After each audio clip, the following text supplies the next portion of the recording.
Hey guys, welcome back to Couchside. We got some updates on the Trump-Russia scandal.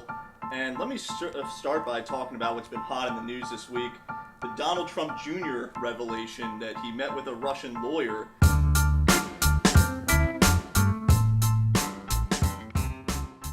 Now, when this story first broke, Donald Trump Jr. had some, I guess, excuses for what went down. You know, first he came out and said, the meeting was really just about like some Russian adoption issue that like he wasn't really trying to hear her out on anyway.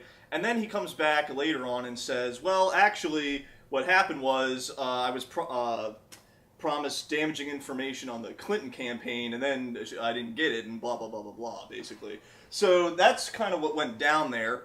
And what's interesting is today, when Donald Trump was in France, he actually went on the defensive for his son, and his claim was basically more or less that it was the Obama administration's fault.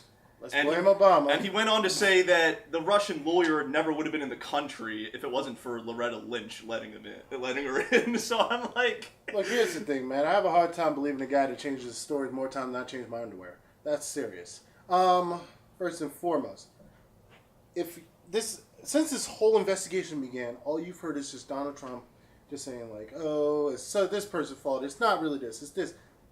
If you're innocent, if indeed you're innocent, which we're finding out day by day, he's clearly probably not innocent at all. Shut up about it.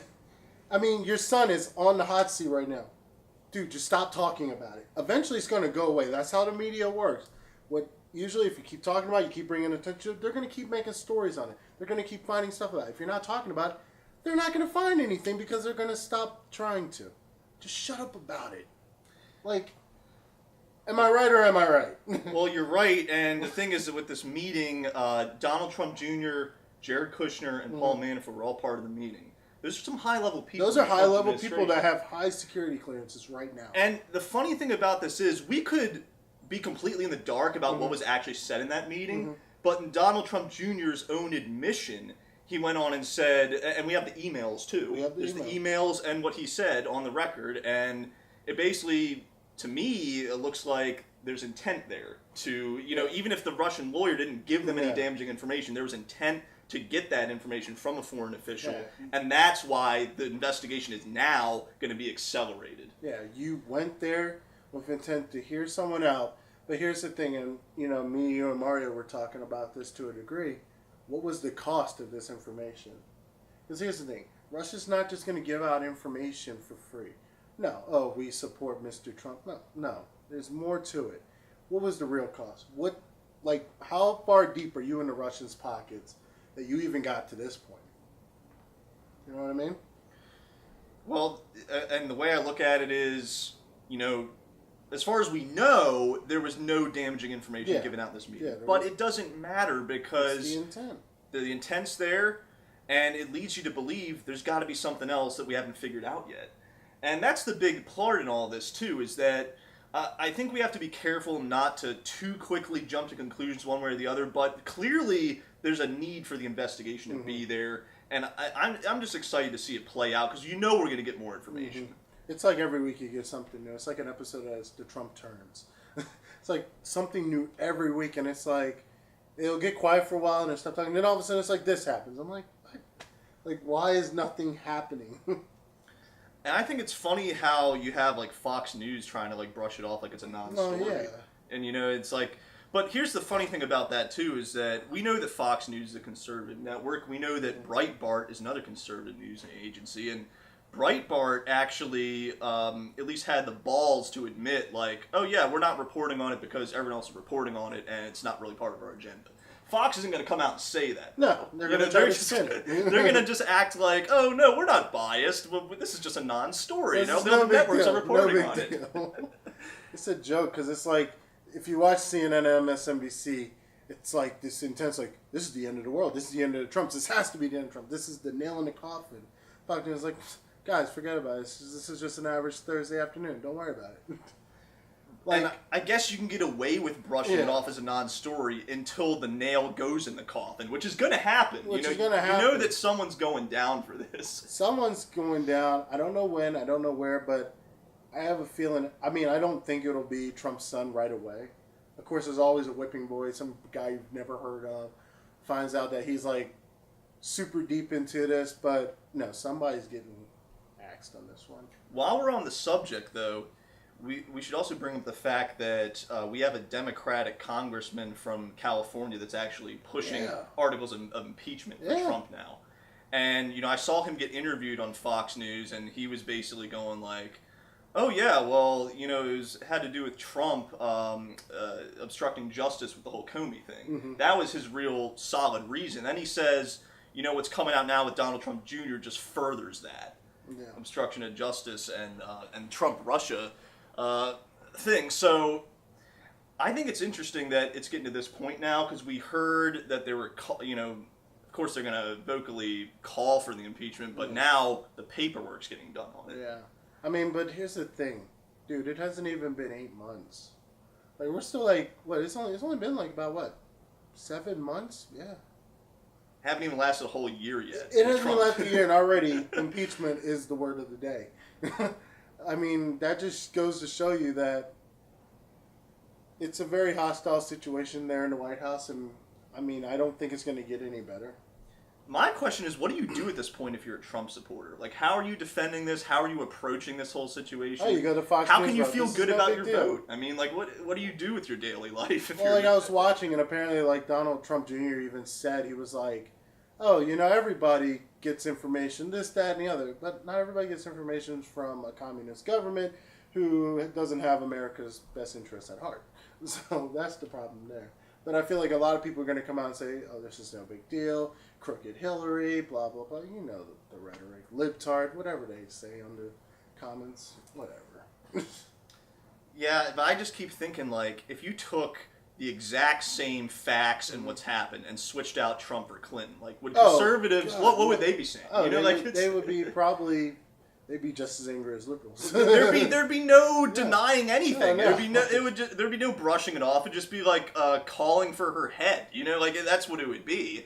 And I thought it was even more funnier because I remember this is a little bit off subject, but they were talking about how like Trump's daughter Ivanka was at the G20 summit, and they were saying how people would react if it had been even Michelle Obama sitting in for Barack Obama when he went. They were saying it would be this uproar. Nobody would even want to allow it. So it's like, it's kind of funny how the treatment gets played.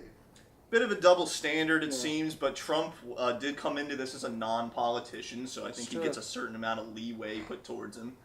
But yeah, I mean, it's going to be interesting going forward with this Trump-Russia scandal, because the next thing we're likely going to see is Donald Trump Jr. testifying. I think that could be the next step in all this. You know, it sounds like he's already willing to do it. He says he's willing to do it. Lord knows what's going to come out of that.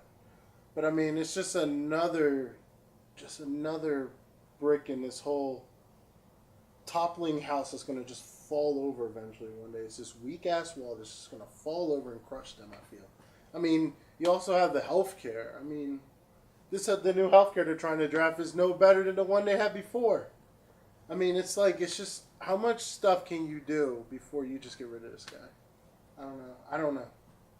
Well, I think the healthcare thing is really more on the Republican Congress than it is Trump. Trump's just trying to push himself a quote-unquote win. He doesn't care or know what's in the bill. That's true. It's really coming down to the GOP congressman. And why it's taken them so long is because they don't know what they're going to pass. It's actually going to be like that their base and the American people are going to support. They're trying to figure out, all right, how can we repeal Obamacare without it being like a negative thing to everybody? Well, that's all they want to do is just repeal Obamacare. I think at the end of the day, that's literally all it is.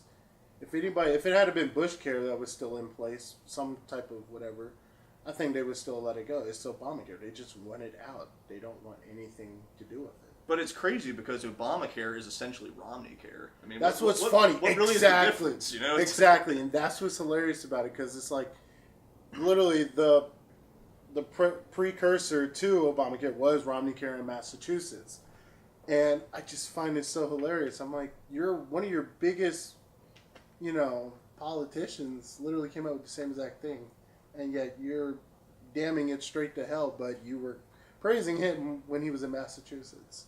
Yeah, the Affordable Care Act, I really don't view it as like a liberal policy. It's like a centrist, maybe even like a right-leaning policy. policy for healthcare. It's not a liberal thing. What the real liberals want to do is push for the single payer Medicare, which of course doesn't have the support right now in Congress to get any sort of traction. But yeah, it really, I think what it comes down to is, and yes, there's some problems with the Affordable Care Act. That's why the Democrats are calling it like fix certain things. But I think the Republicans, it's more about, okay, let's repeal it so we can further damage Obama's legacy, get something that's in our name. I think that's part of it, and I think also the tax cuts are a big part of it. 100%. Tax cuts go a lot into it. There's a lot of money on the line, and I think a lot of the constituents are pushing a lot of money into Congress to get this done. But I love the fact that there are certain senators that are saying, no, we don't want this. We're going against our own party on this one because it's not right. And it's so funny that they can't get a consensus even though they're controlling all branches of government. Yeah. We're talking the presidency, the House, the Senate, and they even have like the majority of the governorships. I mean, the conservatives are dominating the country right now in terms of like political support and whatnot. But the fact is, they can't agree because they all seem to have a different agenda on this. Well, I think there's different levels to conservatism. I mean, you saw that in the election. There were the people that are more, I call them moderate conservatives, that would have followed like a Ted Cruz or a Marco Rubio. And then you have the far extreme right, you know, more Tea Party-ists, you may say, that were all about Trump, you know. And I think that's the problem. There's a division in the Republican Party. And there's also, likewise, honestly, there's a division in the Democratic Party, where you have a lot more extreme liberals that followed Bernie Sanders compared to the more moderate liberals that wanted Hillary Clinton. So I think the country is in a very extreme split on multiple levels, and I don't foresee a lot of stuff getting done, honestly, for the next 4 to 8 years. Not simply because of who's in the White House, simply because the fact is there's so much division in the parties that they can't even agree with each other. That's a good point you bring up, because I feel like the Republican Party is more fractured than the Democratic Party in the sense that all these different factions, you got the libertarians, you got the neocons, you got the far right like Tea Party people, like it's so many different factions, the moderates. So I think the Republican Party split in more ways. It's also interesting because you have Trump at the helm, who really going into this whole thing wasn't viewed as like a super right-wing guy. I mean, I feel like he's got his own things going on, although he gets influenced really easily, it seems. But it's really a fractured mess, and that probably also speaks to why it's so hard to find consensus. But they've had how many years now to figure this out? Yeah. They've had a lot of years to figure this out, and like I told you, I'll reiterate it, I don't think a lot's going to get done in the next 8 years. I don't think anything's really going to get done. They're fighting each other. Yeah, I think eventually they will do something, even if it's just doing the drastic thing of repealing Obamacare without having a replacement plan right away. Well, that's a realistic possibility to me. Well, more on the whole division. It's so bad that actually I was reading an article today. It was Deseret News. They're big out in Utah. Donald Trump was saying he mulled the idea of sending $10 million to... There's a senator in Arizona, Flake is his last name, to virtually make him not win. He's Republican. Trump was willing, because he was one of the people that were against the whole healthcare thing. Like, and this is not the first senator, but that's how crazy it is now, that the president is willing to divide his party to the point of getting long-term Republican senators that don't agree with him out of power. It's completely nutty what's going on, to tell you the truth. The Trump-Russia scandal and then the healthcare. We keep getting new information every week. Things keep happening. We're trying to keep you updated as best we can, but I mean, really, folks, you can just turn on the news and you see what's going on. And part of this doing this Couchside is just to give you more insight into what do us common people feel about this. And that's really, I feel like, what the heart of the show's about. Yeah, between face-to-face and Couchside, I mean, we're just having conversations here. We're just regular people, you know. But I mean, I think it's something that the people do need to get more involved in. I think this isn't something that people should stand silent on. So I mean, please, in the comments, let's start the conversation. Hit us up on Twitter. Hit us up on Facebook. Let's start this conversation, because only through conversation we're going to get some type of change. So, yeah. Take care, guys.